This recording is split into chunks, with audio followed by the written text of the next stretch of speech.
MPSC परीक्षा उत्तीर्ण झाल्याबद्दल शुभम सदाफुले यांचा जीएम संस्थेच्या वतीने सत्कार.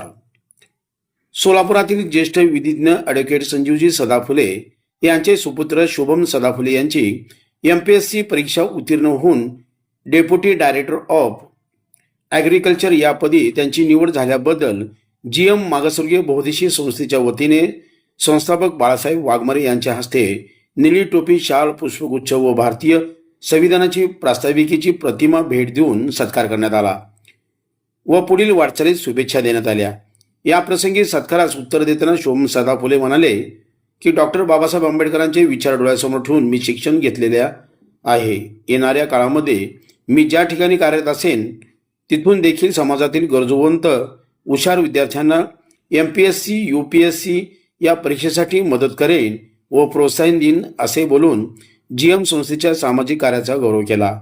या प्रसंगी ज्येष्ठ विधिज्ञ ॲडव्होकेट संजीवजी सदाफुले, साम्यक क्रांती दलाचे संस्थापक अजित भाऊ बनसोडे, बहुजन विकास आघाडीचे जिल्हाध्यक्ष प्रवीण सोनवणे, ॲडव्होकेट सिद्धांत सदाफुले, जीएम संस्थेचे उत्सव अध्यक्ष अजहर शेख, जीएम संस्थेचे विश्वस्त शशिकांत उर्फ पप्पू गायकवाड, दत्ता शिंदे, यशपाल वाघमारे, अभिनंदन गायकवाड, बापू चालवदे, श्रीनिवास रामगल आदी उपस्थित होते.